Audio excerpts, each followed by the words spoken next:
Welcome to the April 3rd, 2018 Yukon City Council and Yukon Municipal Authority meetings in the Centennial Building at 12 South 5th Street, Yukon, Oklahoma. This evening, our invocation will be given by Pastor Tom Arnold of the Good News Church. Following the invocation, we will have the flag salute. Reverend Arnold. Let us pray. Dear Heavenly Father, we come to you tonight and we thank you, Lord, for your mercy. We thank you for your grace. We thank you, Lord, that your word tells us that we can cast every care upon you because you care for us. And Lord, tonight we look to you as the source of all wisdom and understanding. We pray, Father, that you would give our leaders wisdom. We thank you for this city and what a blessing it is to so many. We ask all these things in Jesus' name. Amen. I pledge allegiance to the flag of the United States of America and to the republic for which it stands, one nation, under God, indivisible, with liberty and justice for all.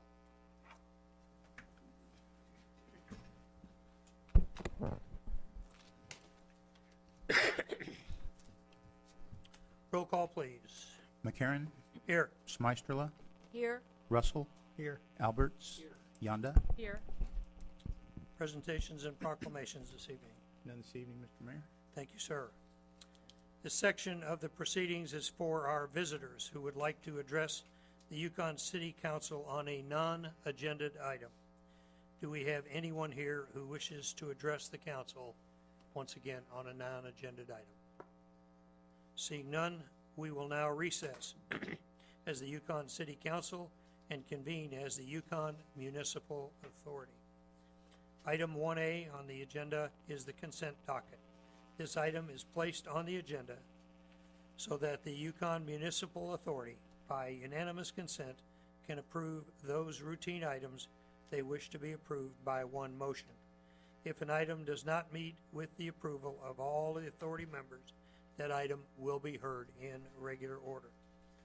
The city manager recommends a motion to approve the minutes of the regular meeting of March the 20th, 2018, payment of material claims in the amount of $451,082.50. Do I have a motion, please? So moved. Second. A motion and a second. Is there any discussion? Seeing none, vote please. Yonda, Yes. Alberts, Yes. Smeisterla, Yes. Russell, Yes. McCarran. Yes. Item 2A, consider accepting the low bid from RCB Bank for the financing of a loan for one fire truck and 2 sanitation trucks and all necessary equipment as recommended by the city manager. Do I have a motion, please? Motion to approve. Second. A motion and second. Any discussion? Seeing none, vote. I'm sorry. Hold on. Okay. Seeing none, vote please. Smeisterla, Yes. Alberts, Yes. Russell, Yes. McCarran, Yes. Yonda. Yes. Item 3A, consider approving and authorizing the following actions regarding the State Highway 4 roadway project. 4A, permanent right-of-way to the City of Yukon for a strip, piece, or parcel of land lying in the southwest corner of Section 9, Township 12 North, Range 5 west of the Indian Meridian, Canadian County, Oklahoma. Oklahoma containing 26,976.31 square feet, known as Parcel 21. B, permanent drainage easement to the City of Yukon for a strip, piece, or parcel of land lying in the southwest quarter of Section 9, Township 12 North, Range 5 west of the Indian Meridian, Canadian County, Oklahoma, containing 297.56 square feet, known as Parcel 21.1. C, permanent right-of-way to the City of Yukon for a strip, piece or parcel of land lying in the northeast quarter of Section 8, Township 12 North, Range 5 West of the Indian Meridian, Canadian County, Oklahoma, containing 304,317.18 square feet, known as Parcel 22. D. Temporary right-of-way of the City of Yukon for a strip, piece, or parcel of land lying in the northeast quarter of Section 8, Township 12 North, Range 5 West of the Indian Meridian, Canadian County, Oklahoma, containing 1,600 square feet, known as Parcel 22.1. E. Permanent right-of-way to the City of Yukon for a strip, piece, or parcel of land lying in the southeast quarter of Section 5, Township 12, Range 5 West of the Indian Meridian, Canadian County, Oklahoma, containing 289,022.57 square feet, known as Parcel 23. F. Temporary right-of-way to the City of Yukon for a strip, piece, or parcel of land lying in the southwest quarter of Section 5, Township 12 North, Range 5 West of the Indian Meridian, Canadian County, Oklahoma, containing 84,783.93 square feet, known as Parcel Number 23.1. G. Permanent right-of-way to the City of Yukon for a strip, piece, or parcel of land lying in the northeast quarter of Section 5, Township 12 North, Range 5 West of the Indian Meridian, Canadian County, Oklahoma, containing 288,637.18 square feet, known as Parcel 25. H. Temporary right-of-way to the City of Yukon for a strip, piece, or parcel of land lying in the northeast quarter of the Section 5, Township 12 North, Range 5 West of the Indian Meridian, Canadian County, Oklahoma, containing 17,953.94 square feet, known as Parcel Number 25.1. Item I. Payment in the amount of $440,150 to RAF Ranch Real Estate LLC for the permanent and temporary easements. Do I have a motion, please? So moved. Second. Any discussion? Just mention all of the stuff that you just listened to are all of the right-of-way documents and everything that we need to have in order to go ahead with our improvements that we're going to be doing on Highway 4, just so everybody understands all of the wonderful verbiage I just struggled through. And Jim, could you explain what all this involves? It's not just the right-of-way, but it's the Correct. repair and This is acceptance of the right-of-way. The amount we're paying for also is replacement of the steel fence that runs the complete length of the property along with the bridges. Those 3 bridges will be built, approximately 1,500 feet of fence. The entrance ways that will have to be redone, concrete and drive, that'll be taken out, and the brick entrance way to the area that'll be torn out, and then an area up on the corner by Wilshire that we're going to have to work on. So, and it's a pretty high dollar fence that's there, that fence will have to be torn down. A temporary fence will have to be then erected. Then that fence will be torn down, and then a new permanent fence will be erected along that line.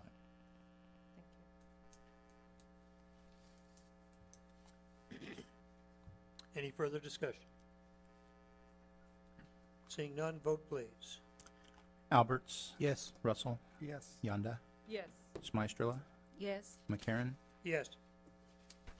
We will now adjourn as the Yukon Municipal Authority and reconvene as the Yukon City Council. Item 1 is the consent docket. This item is placed on the agenda so the City Council, by unanimous consent, can designate those routine items they wish to be approved by one motion. If an item does not meet with the approval of all council members, that item will be heard in regular order. City Manager recommends a motion that will approve the minutes of the regular meeting of March the 20th, 2018. Payment of material claims in the amount of $593,579.53. C, designating the items on the attached list from the Technology Department as surplus and authorizing their sale, donation, or trade. And D, setting the date for the next council meeting for April the 17th, 2018, 7 p.m. in the council chambers of the Centennial Building, 12 South 5th Street. Do I have a motion, please? Motion to approve. Second. A motion and second. Any discussion? Seeing none, vote please. McCarron, Yes. Yonda, Yes. Russell, Yes. Alberts, Yes. Smystrela. Yes. Item 2, reports of boards and commissions and city officials. Mr. Crosby. No report this evening, Mr. Mayor. Thank you, sir. Item 3, consider approving the ambulance service extension agreement with CLV Enterprises, DBA Samaritan EMS, to provide ambulance service to the city of Yukon through June the 30th, 2018. Do I have a motion, please? So moved. Second. A motion and second. Is there any discussion? Mr. Crosby, you want to comment on that we're just extending? This is a contract extension. It's just a contract extension to June 30th of this year, and then we will be renegotiating the contract with Samaritan to bring forward. And we're trying to get these on a fiscal year basis from July 1 to June 30th of each year Just to align it with our budget. to align with our budget year. Yes, sir. Okay. Any other discussion? Seeing none, vote please. Alberts, Yes. Yonda, Yes. McCarron, Yes. Russell, Yes. Smystrela. Yes. Item 4, consider approving budget amendments for fiscal year 2018, authorizing the transfer and increase of appropriations. Do I have a motion, please? So moved. Second. A motion and second. Is there any discussion? Mr. Mayor, this particular item comes for you tonight for consideration. In looking over our budget and working with our financial advisor, we found that a portion of our use tax should be going into our capital improvement fund, was inadvertently routed to the general fund. This is to correct that item, just to make sure they're all in the right funds. Thank you, sir. Any other discussion? Vote please. McCarron, Yes. Russell, Yes. Alberts, Yes. Smystrela, Yes. Yonda. Yes. Item 5, consider approving ordinance 1356, an ordinance amending ordinance number 657, Appendix A of the Code of Ordinances of the City of Yukon, Oklahoma, by providing that the zoning designation for a tract of land being a part of the southeast quarter of Section 16, Township 12, North, Range 5 West of the Indian Meridian, Canadian County, Oklahoma, by utilizing the R1 PUD Single Family Residential District Planned Unit Development, R2 PUD Combined Residential Planned Unit Development, and C3 PUD Restricted Commercial District Planned Unit Development, 901 East Main, and declaring an emergency. Do I have a motion, please? So moved. Second. I have a motion and second. Is there any discussion?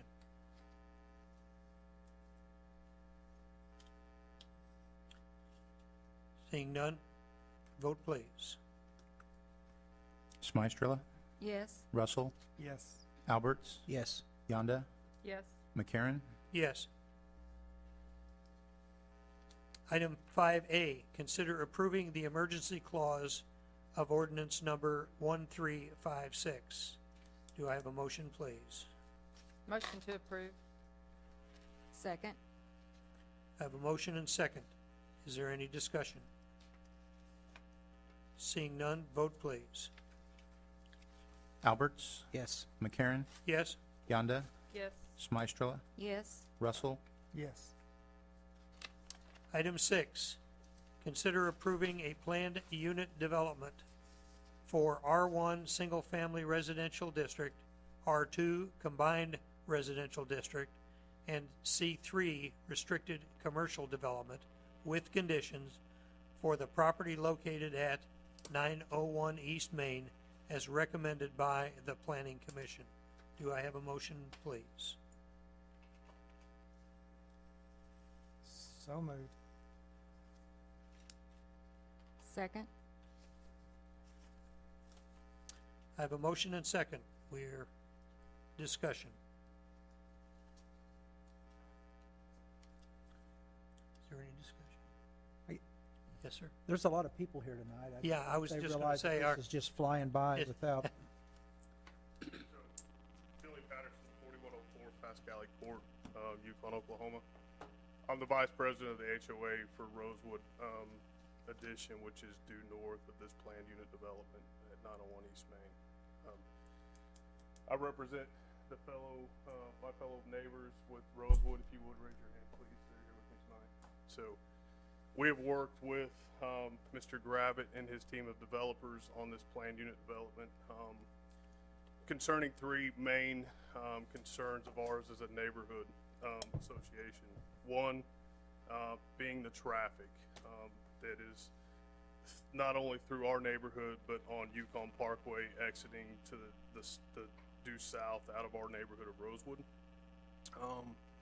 We currently have three neighborhoods that adjoin through T Rose going from, Smoking Oaks Addition, Preston Park, Rosewood, that cut through T Rose to Briarwood and to Ranchwood Elementary twice a day, to and from school.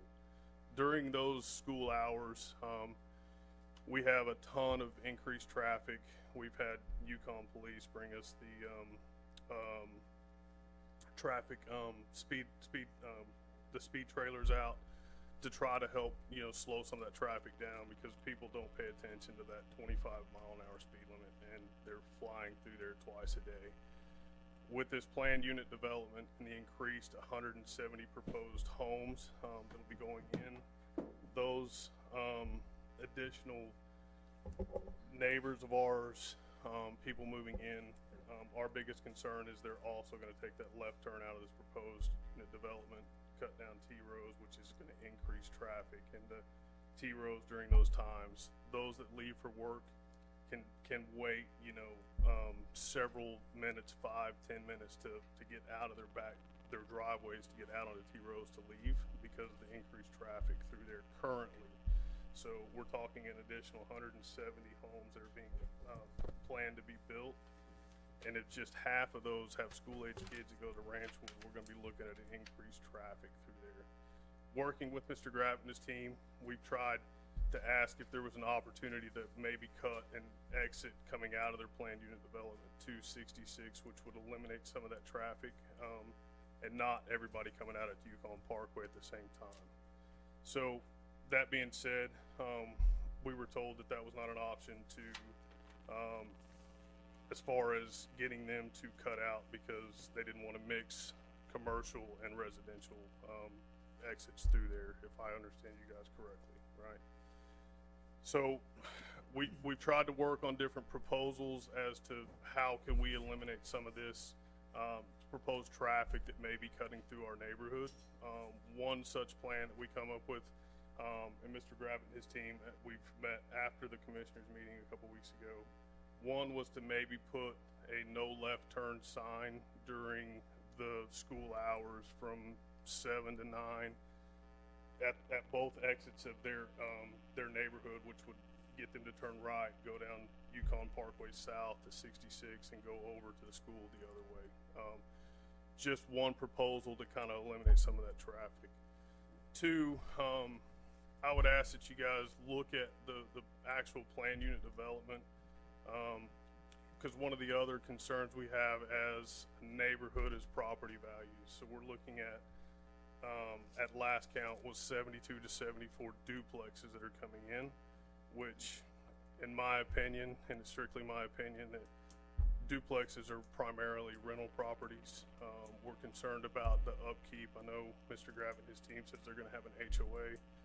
But as I look at duplexes around Oklahoma City, Yukon, and our surrounding areas, they are very disorganized, not so much kept up, and we're concerned about our property values in Rosewood, which are single-family homes.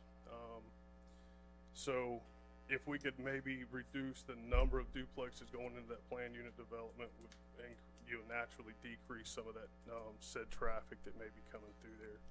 If you look at the size of the plots, the width of them's only roughly 70 square, 60 foot to across. So when you're looking at some of these planned unit developments, basically you're gonna see a garage door and a front door, right? So when we look aesthetically at some of these homes, speaking from my experience, I personally, like I said, I don't believe that that's what Yukon is about. Yukon is a family-friendly place, small family homes. So when we look at some of this, I just think we're going to bring just a lot of different people in that aren't going to care for some of this property. Have you seen the pictures and everything that they put together We have for their seen- package? we have. Is that, We have, and they didn't really have any of the duplexes per se, other than the single-family homes the last few times that we've looked. I think he has a picture of the duplexes as well.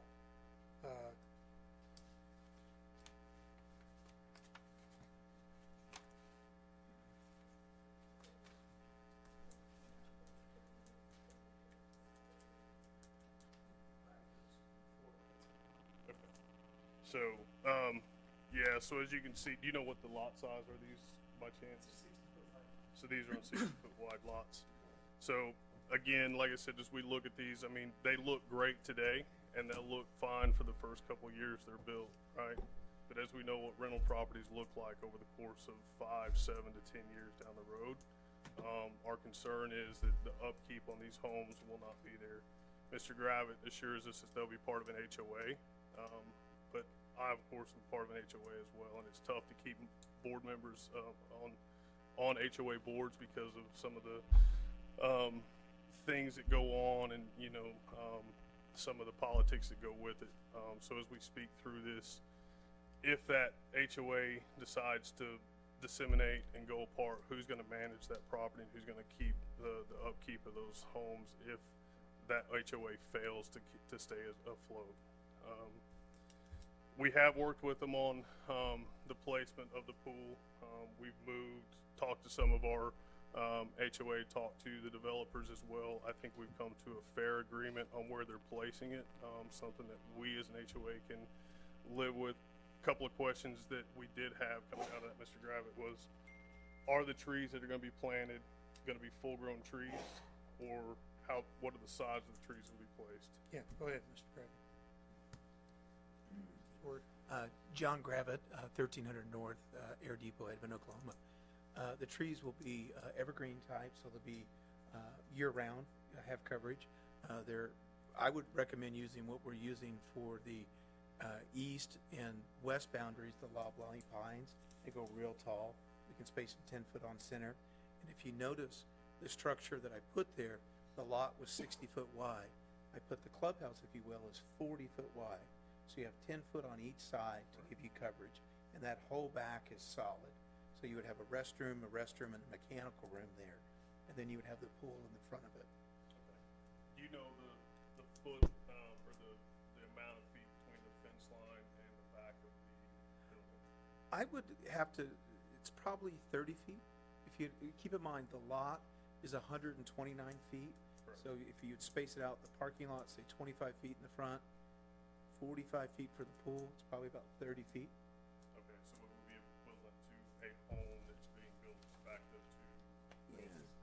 Did you see the latest, sorry about that, sorry. Sorry about that. Did you see this version? Yeah, I did. Yeah. So a couple of the questions that our homeowners did that are directly affected by this were the two questions. One is what size are the trees that are going in as you're planting them? Are they going to be young trees? Or are they No. going to be 10 foot? 8 to 10 15 foot feet tall. trees? 8 to 10 feet tall. Fast growing pine trees, correct? The reason I like lollies is that they're drought tolerant. So if we get a really, really hot summer, even with sprinkler systems, they tend to be hardy enough. Okay. So, and they grow real straight.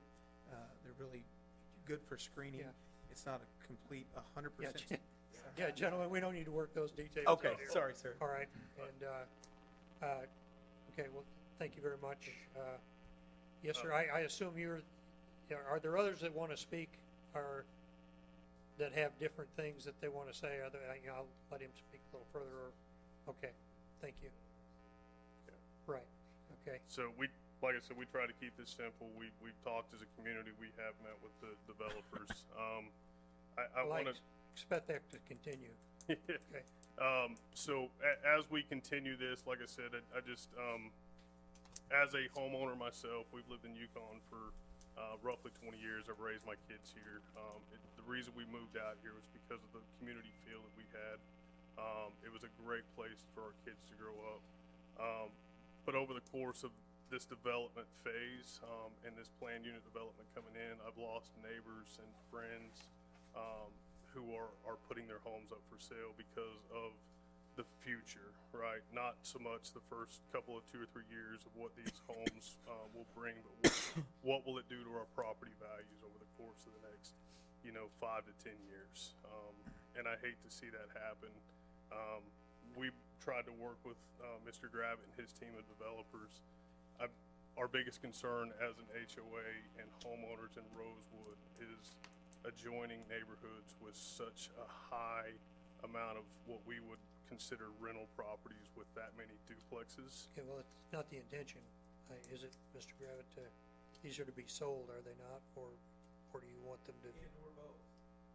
Okay, So they can be sold to an individual and or sold to an investor for balance. okay, So, and that's our concern. When you look at duplexes and what the main purpose of a multifamily home is, I would, like I said, my personal opinion is that's what they are used for, is primarily rental properties, at least half of them. And, an individual purchasing a single family home, which would back up to us, at the $130 a square foot at 1,500 square foot homes, we're looking at $240,000 homes that are going to look across the street at duplexes. So are we going to be looking at vacant homes? Who's going to buy these types of homes, and are they going to stay rented would be our biggest concern. well, they would not be across the street from you, is that correct? Well, we're going to our homes will back up They to will single back, family yeah. homes. All you'll and have is then- the easement, They will face duplexes, and then duplexes will face each other. and there'll be fencing provided down the easement, and that's, be, Right. right, Ma'am, you need to come to the mic. You need to Yeah. come to the mic if come you're up to going the to talk. microphone and speak, please. No, that's fine. You're welcome to talk.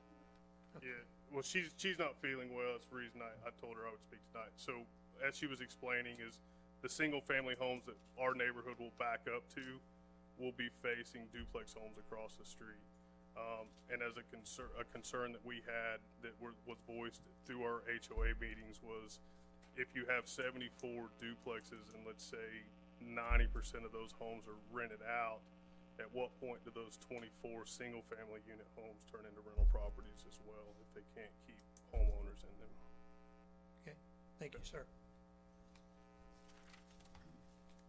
Okay, any other discussion? I'd like to hear from John? the developer, just a couple of questions. So they use the number 74 duplexes. Looks like there's only 74 lots. Correct, that would be, They're all duplexes? yes, sir. So then you would have an A and a B side to that unit.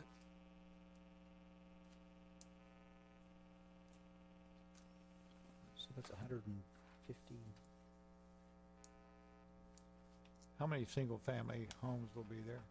26. I believe we lost one, giving that up in the HOA, so 26. And those will back up to the residents, right? Correct, correct. And one thing, if we could give a little discussion and talk about it, if you look at what the surrounding is, we have Rosewood. They're a great neighborhood. Their HOA is very strong, and I really commend that for them.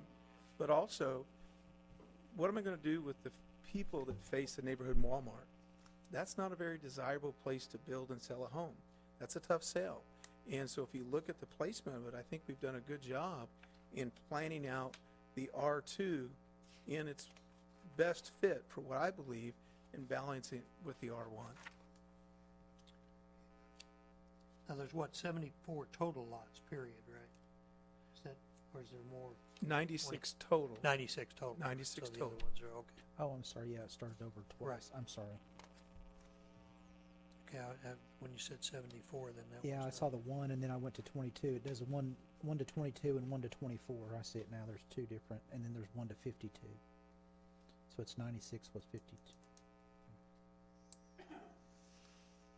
Okay, development's never easy, is it? No, sir, it's not. And I'm sure that we will have some difficult discussions with the Rosewood, and we welcome that and face that. They're a strong HOA, and I'm sure there's going to be days that, you know, we're going to have some differences. But we don't mind that, and we give them our contact information, and we can handle those calls.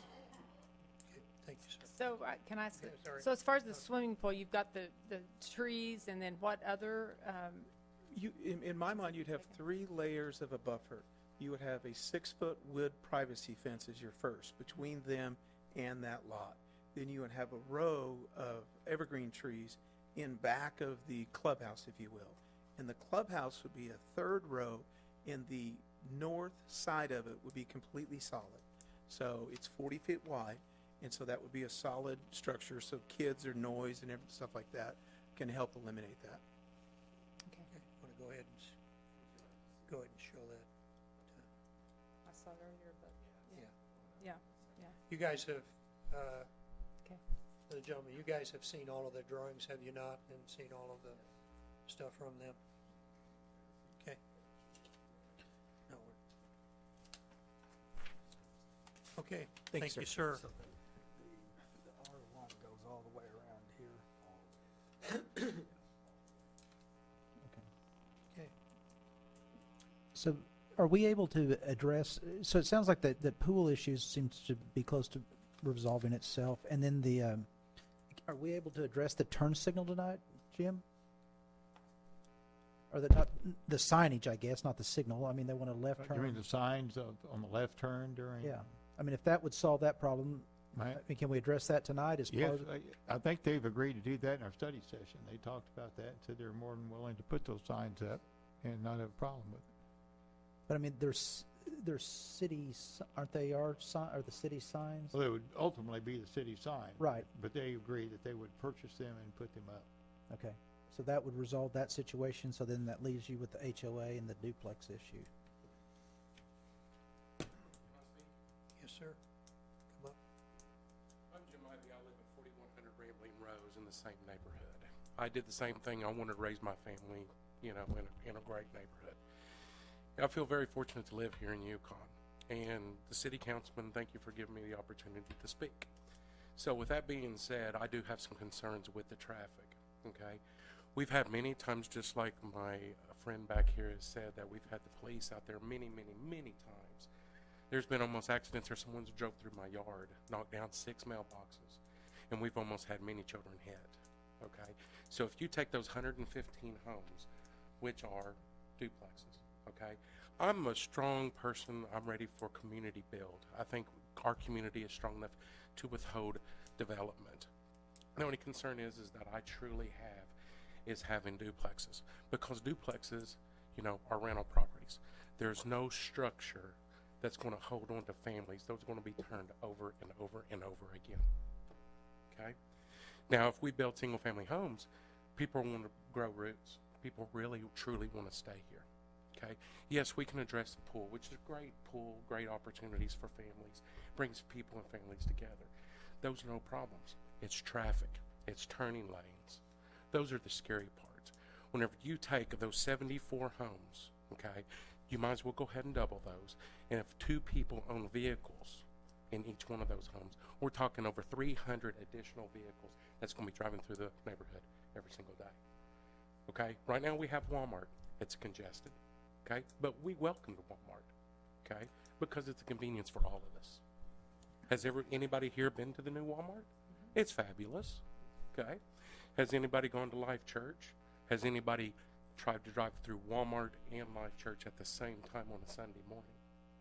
Okay, that's where the problems occur. Okay, now we're going to go ahead and we're going to bring in all these additional homes. Okay, now we're bringing all additional traffic. And I'm sorry, these little children in my neighborhood, yes, I'm one of the oldest people that lives in the neighborhood, but all those children are my children. I watch, I raise them. I'm the one that takes care of all the main entrance up here, pick up trash every single day. My son and myself has almost been hit 4 times. Okay?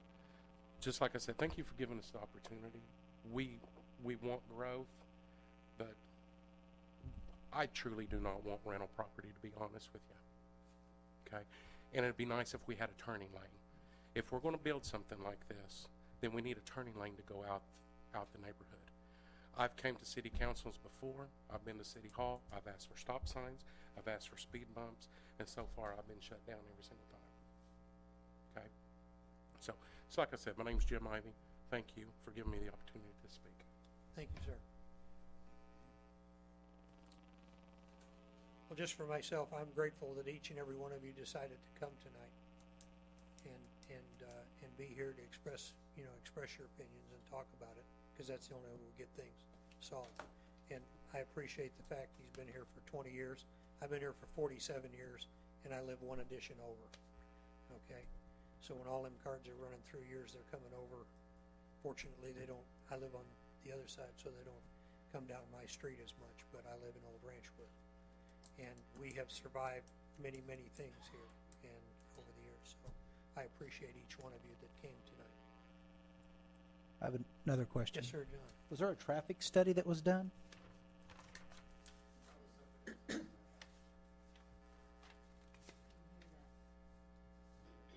So did the planning commission look at a traffic study of any, Mitchell?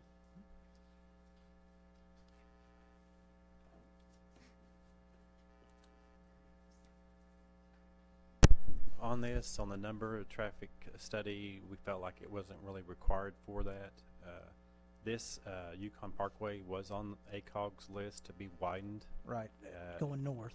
Yes, it To got Wagner knocked Road? off, but we're trying to get it back on the ACOG plan so we can widen that out to 4 lanes.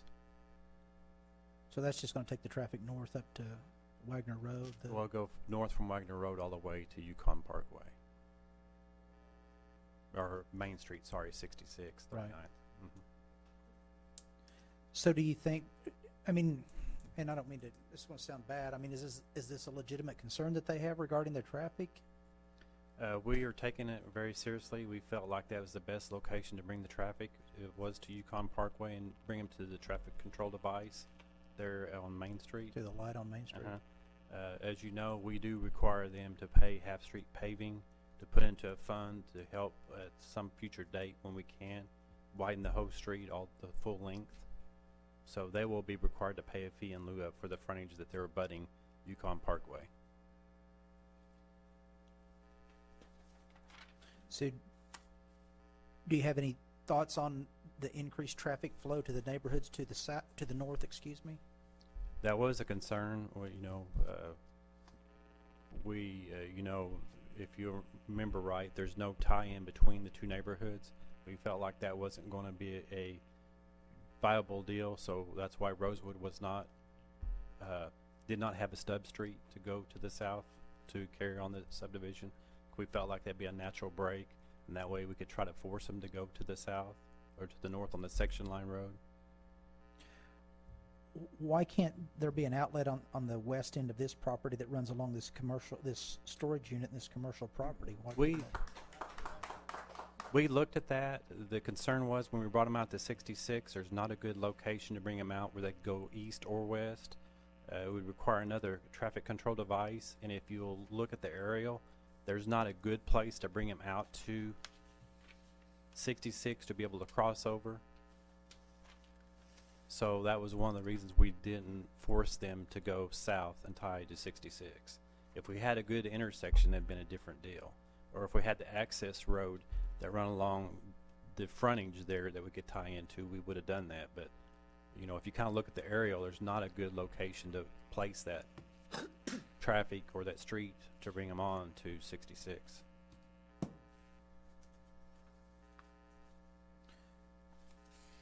Well, there's the service road, so they can go. Well, the service road stops short a couple of, I don't remember the footage. It's quite a ways there. That service road is all the way back in front of the Nazarene Church. Yeah, there's It quite a stops where it distance there. turns into the- That's one of the things we did talk about originally is doing that, but Could you take some of the area between the commercial area and the storage and make a road there? well, That's the what I- problem is the traffic coming on to Main Street or 66 because they'll want naturally go to the east, and we felt like there wasn't a good crossing there. And Robbie may be able to explain that a little bit better, but that's one of the concerns that we really looked at. You know, when we bring them out onto a divided road like that, we want a good spot, clear location to be able to bring them on to 66. Couldn't you have a right turn only? Or is that not practical? We, like I said, we were looking at, you know, the traffic would naturally try to go back to the east too. Yeah, I think most people probably would head back to Oklahoma City for work Yeah. traffic. And then the way you come out of there and then turn around and try to come back, well, that was a concern too. So bringing them all down to that four-way stop sign is the safest way to handle the traffic. To the traffic light is what we Stop felt light, was the excuse me, yeah. safest because it's a traffic controlled intersection.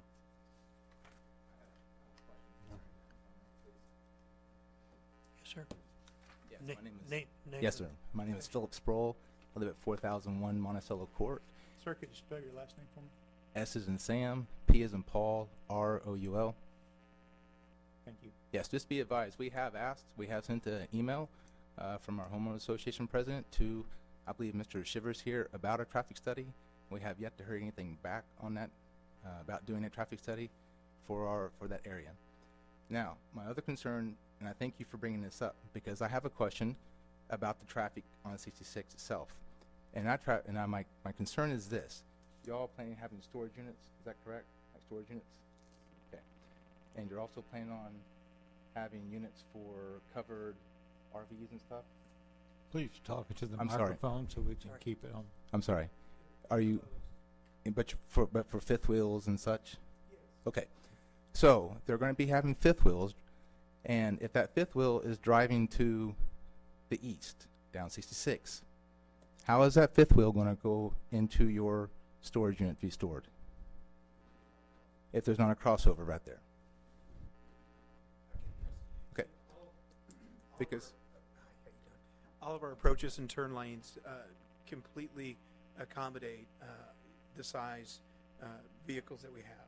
So we do studies with that to look at the turning radiuses and everything like that. Okay, so in that event, if they're going to have a crossover for an RV who's going east and needing to go into to park their RV into that section in their place over there, where I don't know where the crossover is then, where that's going to go into, because if that's the cause, if there is a crossover, then why can't the traffic? Because you're going to tell me that an RV, a 24-foot RV, sitting going east, and you're concerned about, I think earlier you were concerned about traffic going 45 miles an hour coming towards the west. An RV is not going to have time to pull across traffic going north.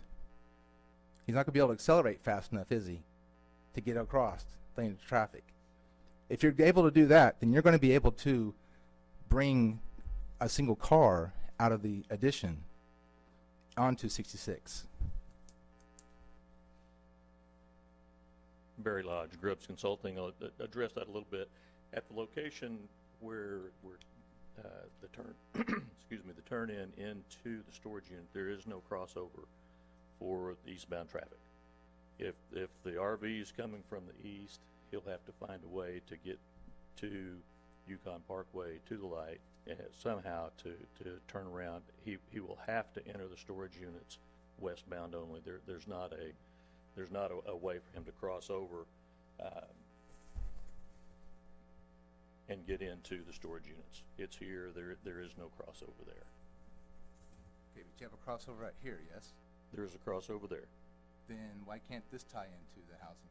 That's what Mitchell was addressing, that is to avoid the left turn movement out across Main Street, across the 4-lane divided highway, without a controlled intersection is not a safe traffic movement. Okay. And that's the reason. If you go down to just another mile down the road to Sarah Road, there are 3 areas over there in that area: White Horse Apartments, Lakeshore. I realize that's Oklahoma City, I believe. That's not necessarily Yukon. Yes, it is.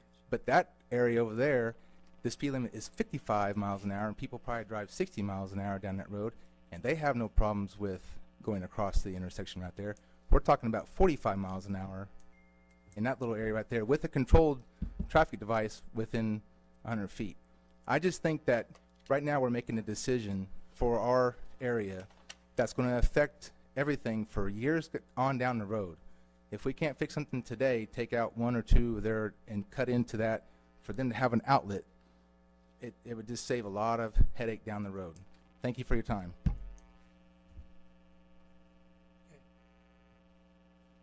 Do you have any further comment? Anything? I believe he addressed the comments on the traffic and the flow.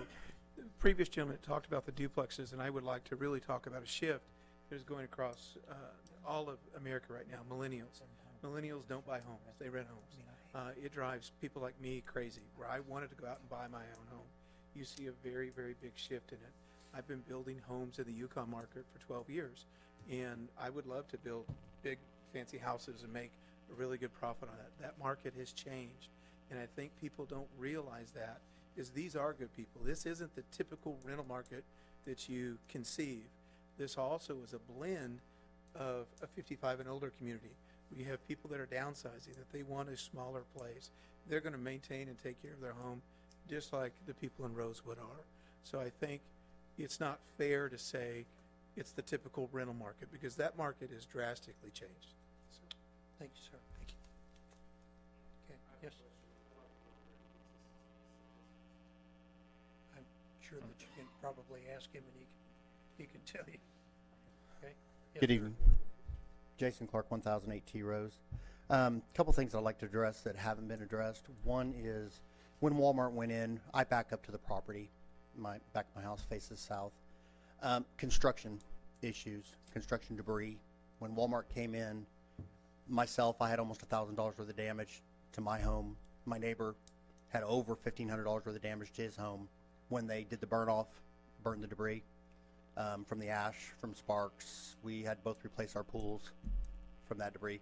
So I would like to know if there's a good plan in place to control the building process, to protect the homes in Rosewood during the building process. Also,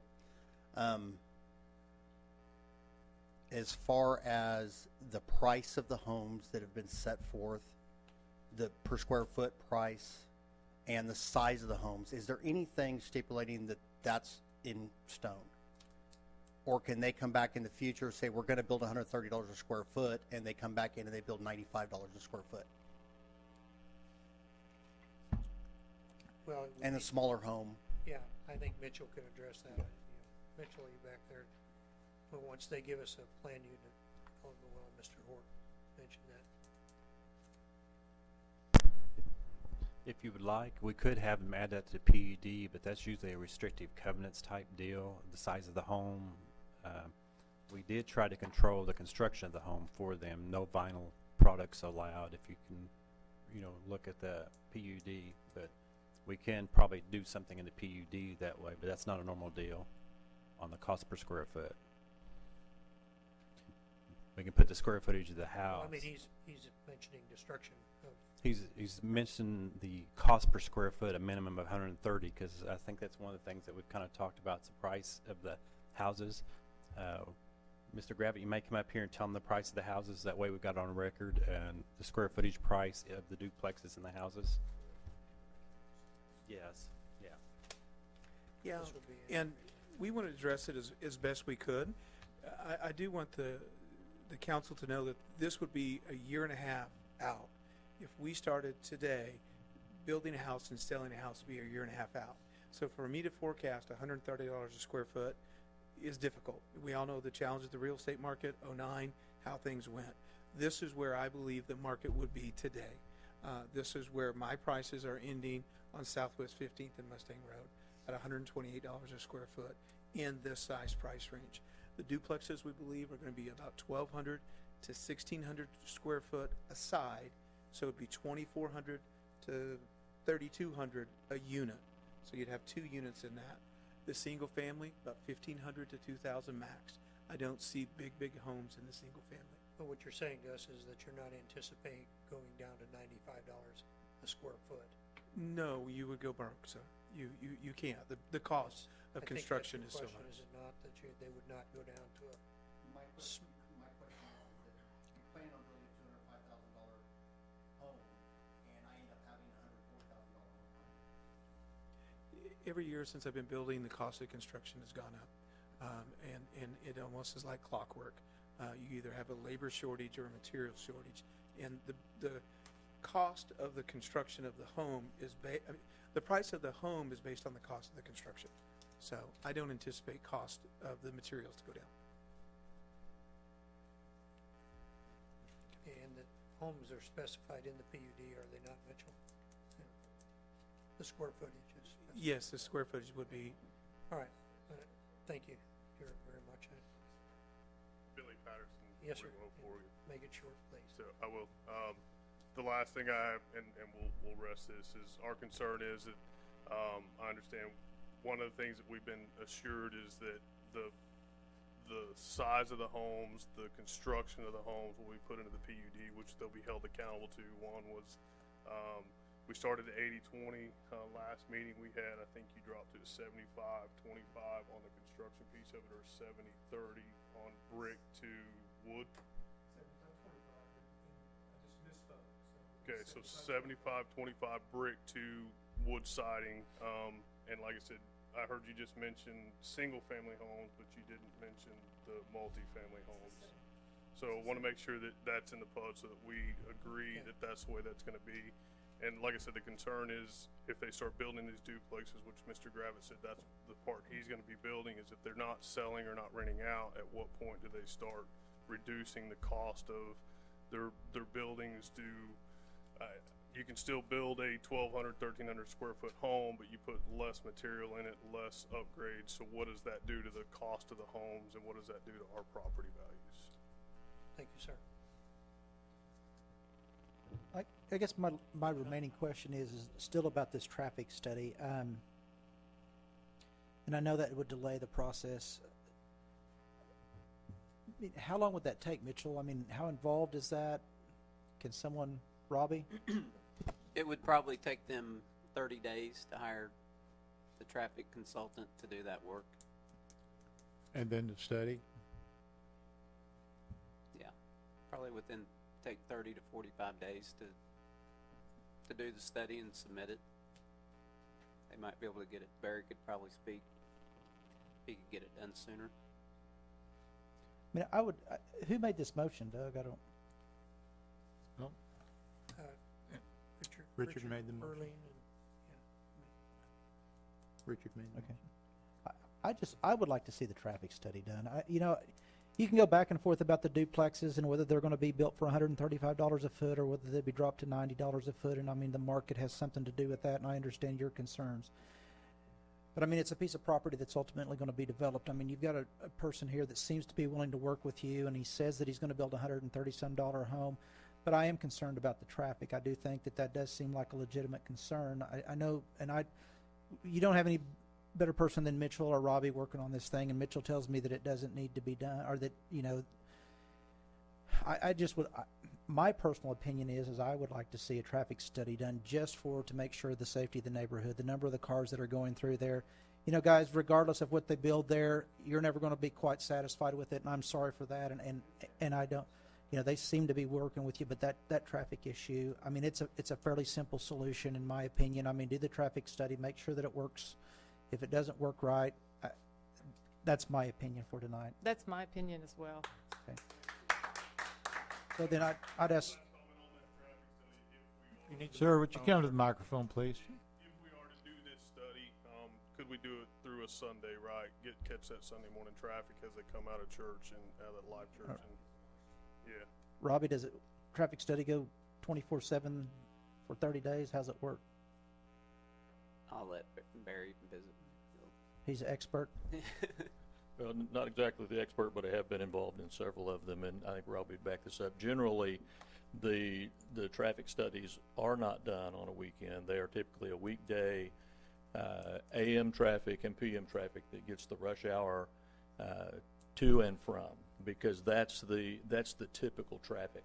The weekend traffic is going to be atypical, and it But will this impact it, situation but seems to be different.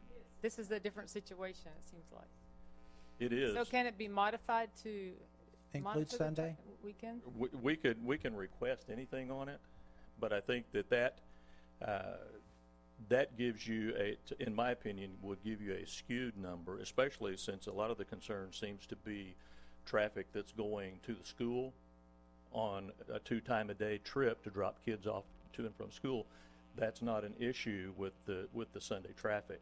They may still have cars going through there, but that changes the dynamic of it completely. The concern that was voiced was more the traffic to and from during school drop-off hours.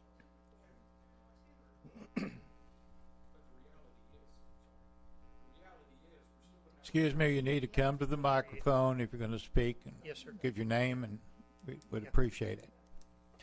I think that staff could work out the details about an appropriate traffic study, but I just feel like a traffic study would be in order. That's my opinion. And, you know, I'd ask that Richard, I don't know, would we ask that he amend it? I mean, we can vote on it subject to, you know, an acceptable traffic study. If there's a problem with the traffic, then they'd need to come back. I mean, could we do that?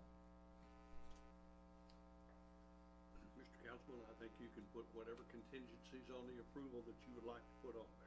Okay, I mean, then I would ask that Mr. Russell amend the motion that if we vote on it and if it's approved, that the approval is subject to a traffic study that's done that says that, I don't know, Mitchell, what would the words be, that is or am I back to Robbie? I'm looking for some language here, Robbie. I want a traffic study that's done that says that we don't need to make any alternate arrangements, and if there need to be any alternate arrangements, then it'd go back, I guess, to the planning commission and they'd be made. No, come back. The appropriate motion would be made to amend this by a council member. Okay. And a second, to make a motion to do the traffic study. And at that point in time, it would be dependent upon, I guess, whatever verbiage you so desire to put in, an acceptable traffic study, or you know, or whatever you think, you know, that would be proper. But you could say, in your honor, you may want to. I think you're correct, sir. Traffic study would be an acceptable traffic study that would, you know, we know there's going to be traffic. Anytime you do any development in this area, there's going to be traffic. So what do you determine is an acceptable traffic study? This gentleman might be able to address it better than me, but. Yes, sir. You're gonna, okay. I would like to throw out a little bit. First of all, Mr. Alberts has thrown the term out, an acceptable traffic study. That's a very, very broad term. The other thing is the traffic studies in general are done to produce warrants for traffic control devices. So we're looking at, is the traffic going to generate enough to require left turn lanes? Is it going to would it require a four-way stop or a traffic signal to be installed? That is generally what we're looking for when we do a traffic study. All that we would accomplish at this point short of that would be for a traffic engineer to generate traffic counts. Then they're going to look and see, well, where are these guys going to go? Well, they're going to go to Walmart. They're going to go to the church. Some of them are going to go to the school. And we already know that. The traffic study may give us a few more numbers, but like I say, the real purpose of the traffic study when they're done, and Robbie, contradict me if I'm misspeaking here, but it's normally for a traffic control device. It's not just to come up with a number of cars. It's to determine what kind of improvements are going to be required. And as Mitchell has talked, ACOG has had Yukon Parkway programmed for improvement been pulled off.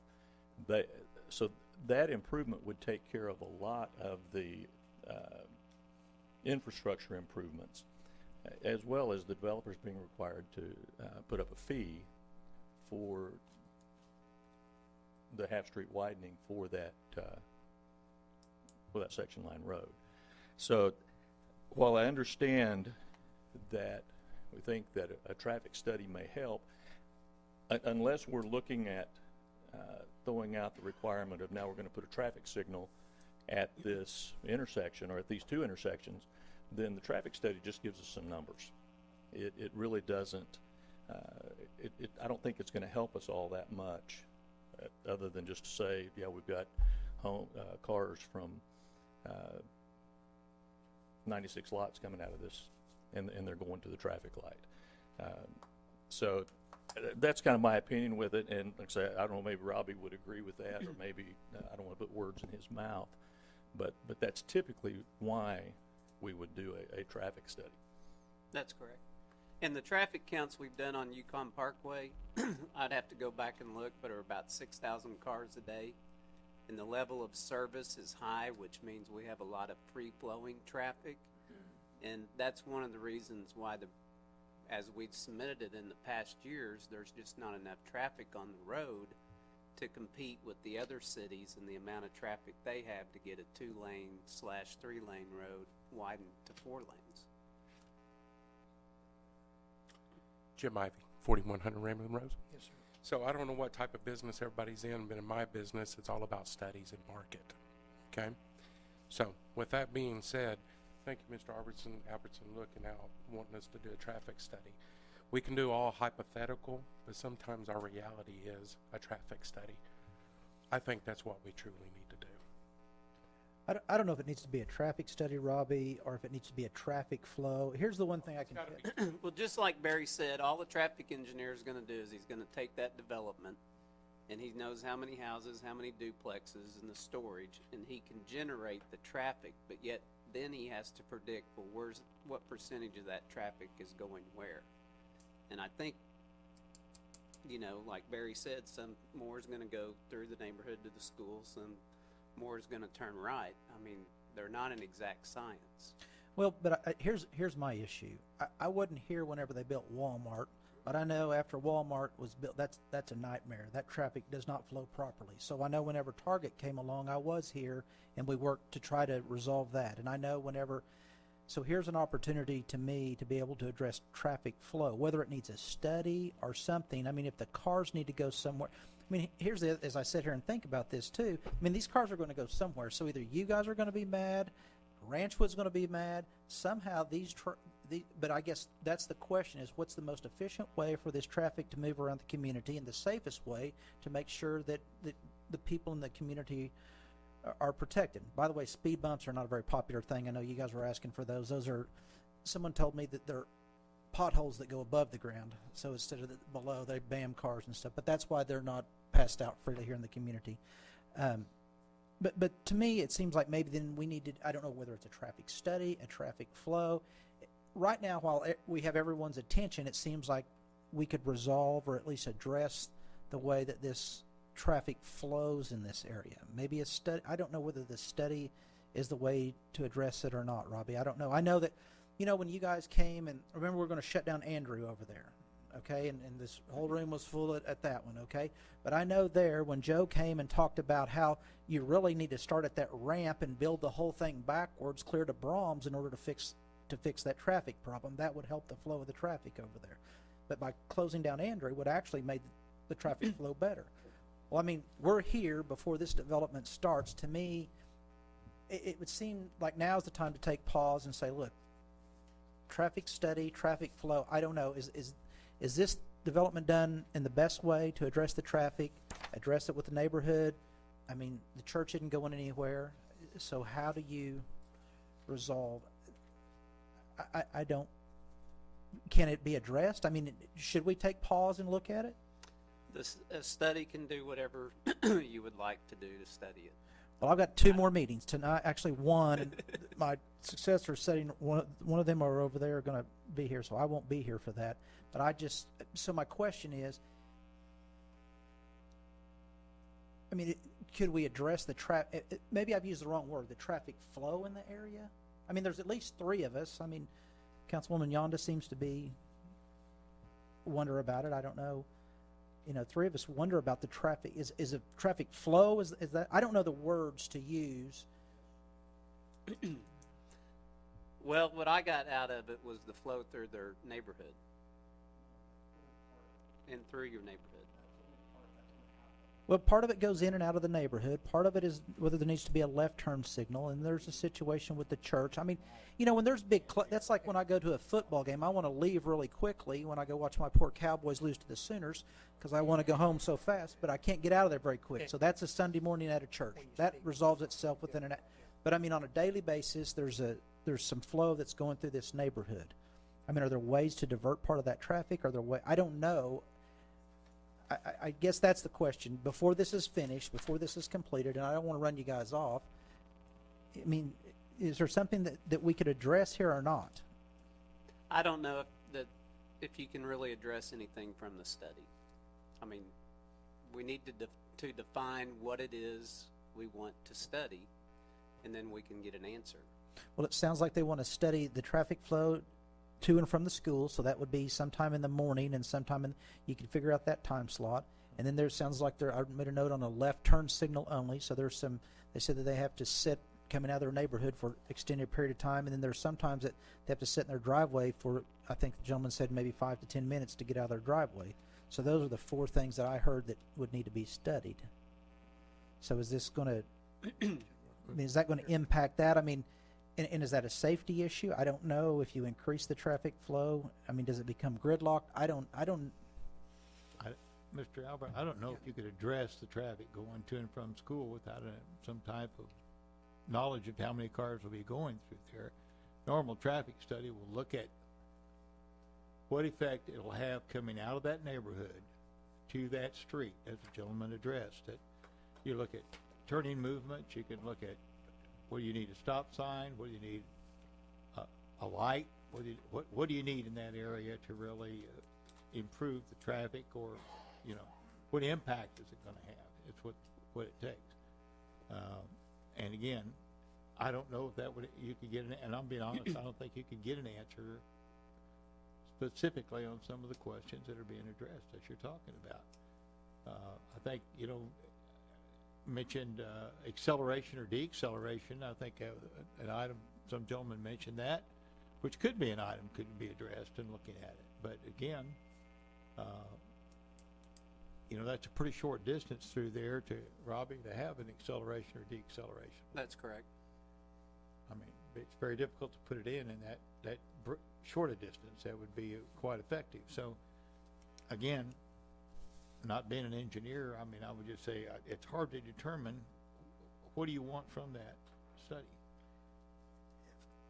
If a street was brought out of that cul-de-sac and came up on the west side of the storage building like y'all talked about earlier, but it only was allowed to turn right or west,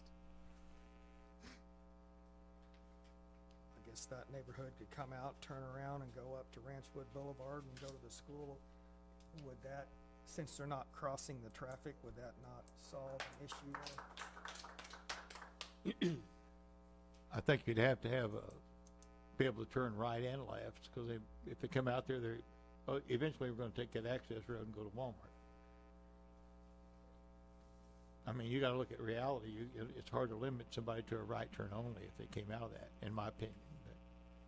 But I didn't know if we blocked it off or where you could only go. That, I don't.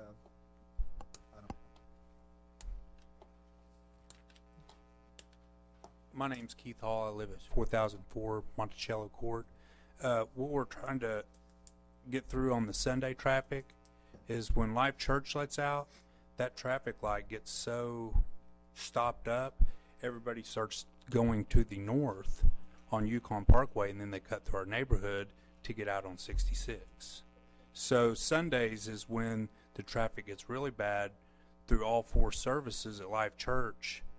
I would say probably 30% of Life Church, each service cuts through our neighborhood. Or they use it as a turnaround to get across the street because there's so many cars piling out of Walmart and the church. Our neighborhood's their only alternative, unless they go all the way down north. So that's why we're saying we need a Sunday, because Sunday gets super hectic. I mean, we got people in our neighborhood that have to put cones in their driveways because cars are pulling in there and bumping their cars that are parked in the driveways trying to turn around. I mean, it's crazy. It's like the fairgrounds. So that's why we're trying to say that we need a Sunday. I understand what you're saying, sir. I think Robbie might answer, but I don't think a traffic study is designed to study a short term, which is considered a short term deal on Sunday church coming out. I mean, Well, we're just saying we need a traffic study to say that street needs to be widened a lot, or there needs to be another thoroughfare to get out. Because if you're dumping a whole nother neighborhood plus Life Church plus Walmart onto one little 2-lane street and one stoplight. I'm following what you're saying. I'm just saying I want to be realistic and say what the traffic may do, but all traffic studies mainly are done, like the gentleman said, Monday through Friday, to look at coming out to by another access coming out to 66, has been discussed as a different animal, and that's something these gentlemen would have to address if it's even plausible to do that. I mean, if they was to even put an exit from Life Church out onto 66, that would help a ton. Well,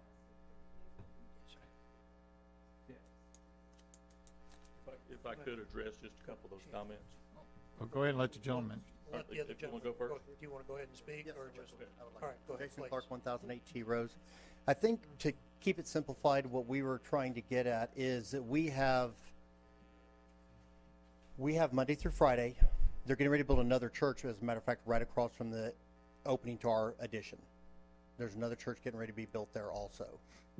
We have basically 4 additions that use our street. We have Yukon Parkway. We have the churches, Walmart traffic. And I think what we would get out of a traffic study is, can a 2-lane road handle daily, 7-day-a-week traffic from 3 churches, 4 additions, plus a new addition, and Walmart traffic? Is it safely for the amount of cars on a 2-lane road? It sounds like pretty simple math to me, and I think that's exactly what a traffic study would tell you. I mean, can it handle it or not? Can it legally handle it or not?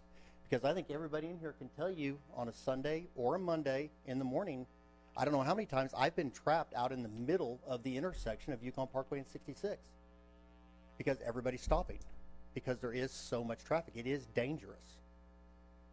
So that's all I had. Thank you. Thank you, sir. Go ahead. I guess we can beat the traffic study to death here in a little bit, but I think part of the problem, and what I'm hearing is the issues are the traffic with Life Church, the traffic with Walmart, the potential traffic with the new church that's coming in, causing problems on Yukon Parkway. And all of these things, my client's development is going to generate a fraction of the traffic of Walmart on a daily basis. And all of this, it seems to me, it serves to penalize the developer for things that are happening on Yukon Parkway that he has no control over and cannot do anything about. In answer, will a traffic study show that a two-lane road will handle all of that? The traffic study will probably absolutely show that it won't. But is that John Gravitt's development's responsibility? And I think that's where what it comes down to. Will that development add some traffic to it? Yes, it will. Is it going to be on par with some of the other things that are out there? I don't think so. The traffic counts would show that, but I think that all the traffic study does at this point is delay his ability to do the development. And it's not going to change anything. It's not going to change conditions out on Yukon Parkway, at the traffic light, or on Highway 66. Thank you. I don't know who this question, again, would be to Mr. Hort or Mr. Williams. Like I said, if that street came out and it was only right, would that, who would answer this question, would that be legal there? Through the residential 266 and turn right? Mm-hmm. Only right.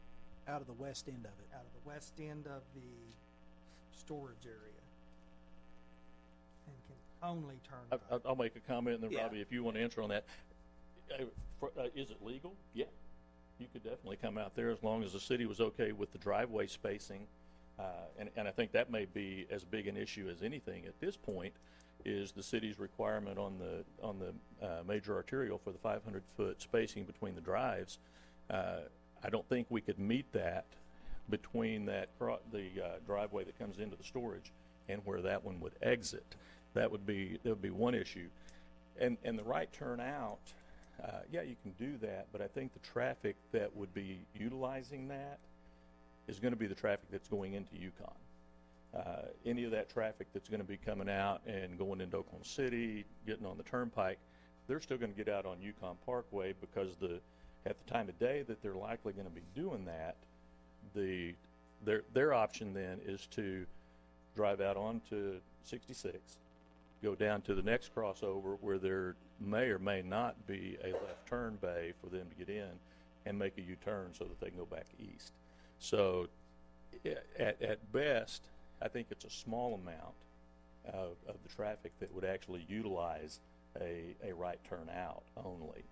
Well, I could be wrong, but if the school was part of it, they all could turn out there and go right on down to Ranchwood and head to the school. I think would be quicker than going back through the neighborhood. That's a possibility, but I think the people who are going to do that find it quicker are probably going to go out to Yukon Parkway, and they're going to take that extra quarter mile and go out and go that direction anyway. Would be my opinion. I don't drive it every day, but that would be the movement that I would think would take precedence. Yeah. Mr. Hort, quote, where are we on ACOG with that resubmission on making that 4-lane? Or we've not done anything there at all? We sat down with ODOT staff and ACOG in June, and we'll look at our projects and try to get them back on the plan. Okay, so essentially nothing's been done yet, really? No, because we missed that deadline, so we're working on June, meeting with ODOT and ACOG to get it back on the plan, as well as some other projects we're looking at. Okay, thank you, sir. Okay, last person. My name's Rhonda Dennis. I'm the president of the HOA for Rosewood. And I apologize, I'm sick, which is why some of the others have been speaking. The whole gist of all of this for Rosewood, working with Mr. Kravitz's neighborhood, is we, from the very beginning, asked for an exit from their neighborhood to 66. That would solve the school traffic, that would solve some of the church and Walmart traffic. We are very aware that we have very little say or control or even expectation regarding Walmart and the church. those are extra things that we deal with. But our main concern, our main request to you in consideration is to have an exit for this new addition, these 175 homes to 66, whether it be that side road, the little service street. And I strongly beg to differ with this gentleman that if they have the choice of turning left when there is a sign that says during school hours you can't turn left, or they can turn right, or they have an exit out onto 66 to turn right and go straight down Briarwood to get their kids to school, that's going to be what they do. They're going to go out, turn right, and straight down Briarwood, because it will be illegal, or whatever word you want to use, not illegal, but against the rules for them to turn left to go down T Rose.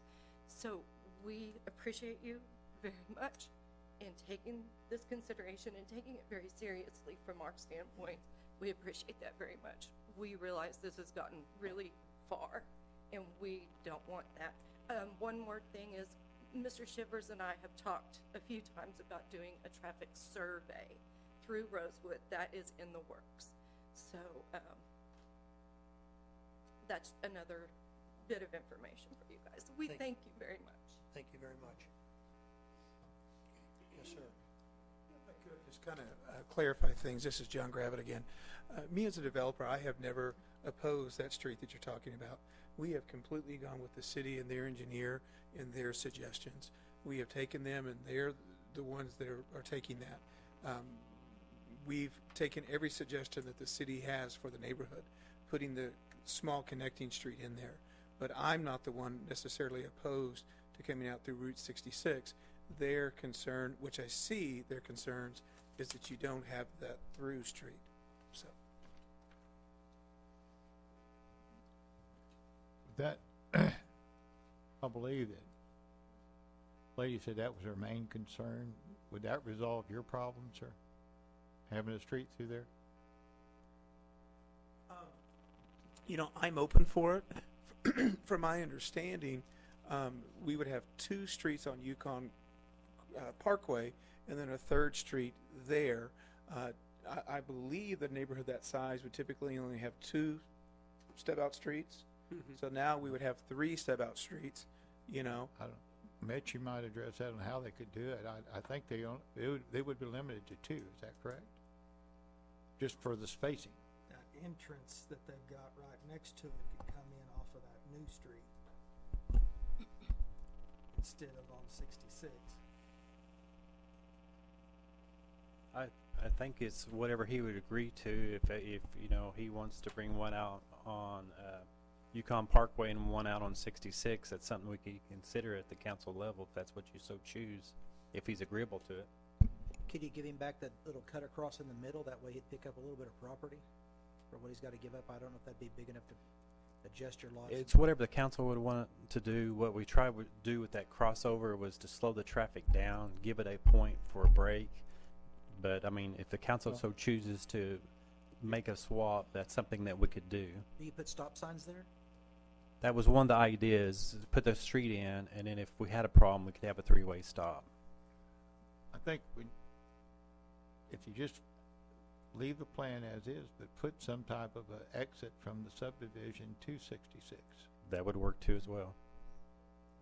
I don't know. You'd have What to the answer developer that. wants to do. The question here is that take one of his exits away to Yukon Parkway? That's my question. I don't know. I just was, whatever he wanted to do. We need a minimum of two, but if he wants three, but you could have three. if he wants three, that would make an easier flow for fire, emergency response for police, From a and safety ambulance. standpoint, Yes. three would be best. Yes, it'd be more. Right. So where are you saying, we're suggesting now that we put it right directly alongside of the storage area going out to 66? I don't think that's the best fit. If you'd be so kind to look at tract 1, if you look between the pad size 0.98 acres and 2.17, you see a street that's already there. That's going to connect this commercial section there. So that to me would be the ideal, going all the way Oh, I see what you're saying, to bring it all the way in right to where there's a junction out here at 66 now. If you took that all the way back, that also would allow you more flexibility in developing that commercial area. Correct. Is that correct? But you would lose a lot, is that correct? Yes, possibly, but keep in mind. But if they gave you back that street in the middle, you could make that lot up, is that what you're saying? Yes, sir. So it goes back to lot 15, is that what you're talking about? Yes, sir, correct. And there's the potential, you see over here in between lot 27 and 26, we had the access road. Before, we had that paved, so we could put the pool and clubhouse there. There's the potential that we could shift that and not give up a lot, but we haven't looked at that. It's never been something we've been asked to do. But that, to me, would... Say that again, please. Sure. In between lot 26 and 27, you see kind of a pie-shaped triangle. Oh, yes, sir. That is the paving access that is kind of mismarked for the previous plan to have the pool and clubhouse there. So that was gonna be detention and maybe donation, so that wouldn't necessarily have to be, so you gain back Potentially. potentially a lot there. Yeah. And I think in our streets, we're 55 wide. Yeah. So there is potential to do that. I'm not opposed to do that. I think that's your best access point, going straight up through there. Along the side or through the middle, you're saying? Could I be so kind to show you? Yeah, please. See right there, back to 15, see. And if you don't want them going across, you just strictly right turn. Well, that doesn't, that would take, that would take that center, that would take that center road out though, because that would be too much of a If that would solve the problem, conflict. Yes, sir? we'd need a motion to that effect to amend this, that would be a requirement. That gentleman would agree to it. Okay. But he include a third outlet. That would That'd be an cut it. amendment. So, yeah, Mr. Gravitt? Yeah, so you would be willing to go ahead if we create an amended motion at this time, to go ahead and agree to, I don't know if we need to say lot 15, but at least a direct access through the commercial property out to 66. I am amenable to that. Can we look at the second entrance to Yukon Crossing? Right now we have two up there. Right. And if we're adding a third, can we look at taking one of those out? Okay, Be fine. Mr. Hort. I think Okay. they'd prefer that too. Okay, I think we would as well, yes. I would assume the neighborhood would prefer just one. Okay, Right. all right, so If you'd be agreeable with that. Yes, sir, I would. All right. okay, Richard, We need a motion to that effect. Okay. you got all that written down, do you? I need to change the motion. I would like to make this motion include This is an amended motion. amended a motion to, it will be two entrances, but now one of them will be on Yukon Parkway and one will be on East Main Street coming from the new addition. I think you want to say 3 entrances. No, two. No, be two entrances. We're going to two. Oh, okay. So there'll be two entrances, but now one of them will be on East Main Street and one of them will be on Yukon Parkway. Does he need to clarify the location of the 66 entrance? I think that it. I think it- I don't really, We'll let their engineers work that out. I Okay. think. So one that stubs out on, the motion probably just needs to include one exit. Let at staff 66 work and with one- them on the location on Outside. 66, so that way we can work and hopefully come up with a safe location. Because we want good traffic flow, so we don't need a traffic study, right? Not- And then, No. you'd have to decide which one to take out on Yukon Parkway. We'll work with them on that. okay, and the exact position of that new street onto Main Street will be discussed with the planning. Need a second. And, Second. and then is, Did you second? yeah, he would say, and then Earlene, would you accept that? No, we just have to vote on the amended motion, and then we vote on the main. On the main motion, okay. All right, so we have an amendment that says that we will have an access coming out on 266 and we'll go to one access onto Yukon Parkway, and I have a motion from Richard and a second by John Alberts. Any further discussion? Okay, vote please. Yonda, Yes. Smystrela, Yes. McCarran, Yes. Russell, Yes. Alberts. Yes. Okay. Now going back to item 6 at this time, then we will have to go back through now, and we have a motion and a second for item 6 plus an amendment. So is there any further discussion there?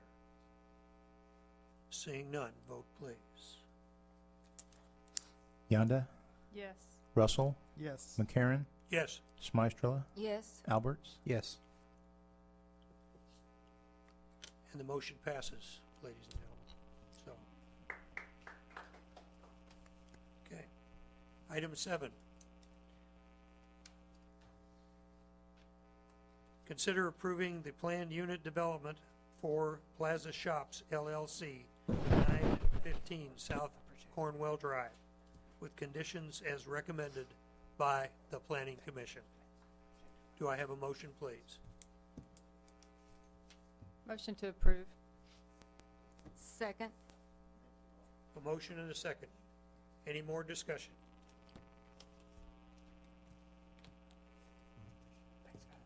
Seeing none, vote please. Smystrela, Yes. McCarran, Yes. Yonda, Yes. Alberts, Yes. Russell. Yes.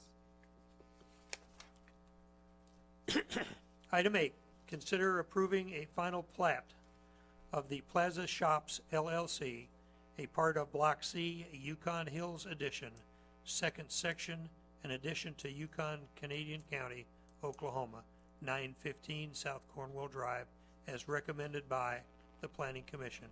Do I have a motion, please? So moved. Second.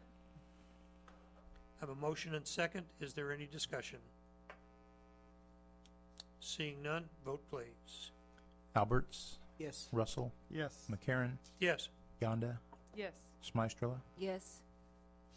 Okay. Item 9, consider entering into a contract for display of fireworks with the Arc Pyrotechnics, Inc.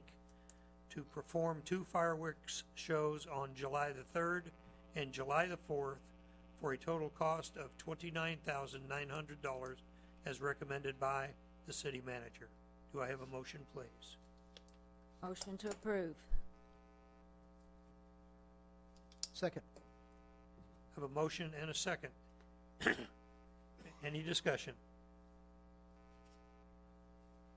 Vote please. Russell, Yes. Smystrela, Yes. McCarran, Yes. Alberts, Yes. Yonda, Yes.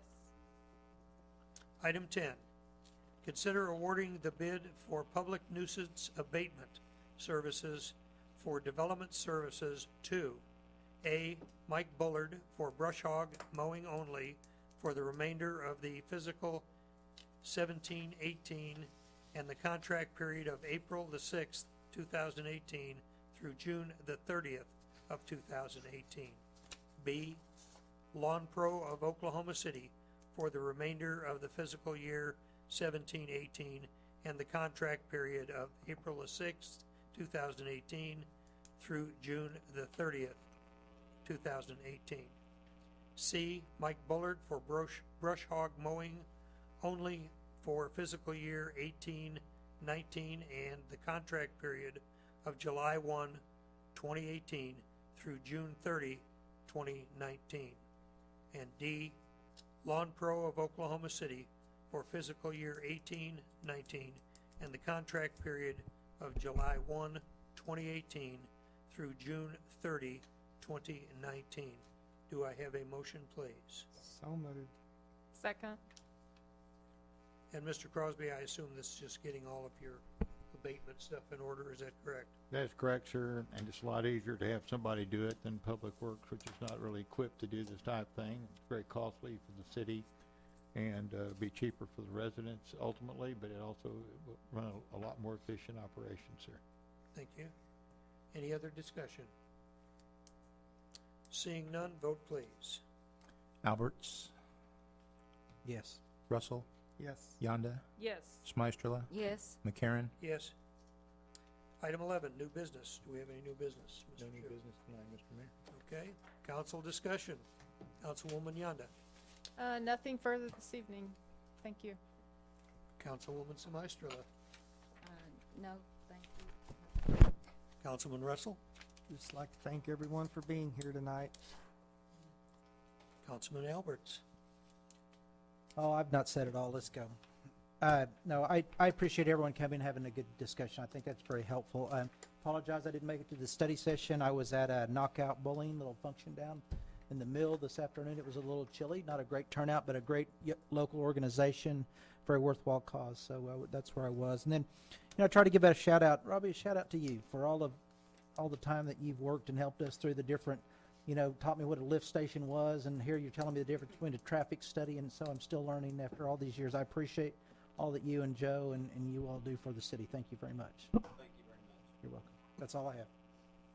Thank you very much. We have our usual events coming up, April the 6th through the 14th. Yukon once again will host our senior games. It's a big event for a lot of folks who don't get to play in the super high competitive leagues and everything else. It's a great event, and please, if you're old like me, come out and play if you can. It's a wonderful event.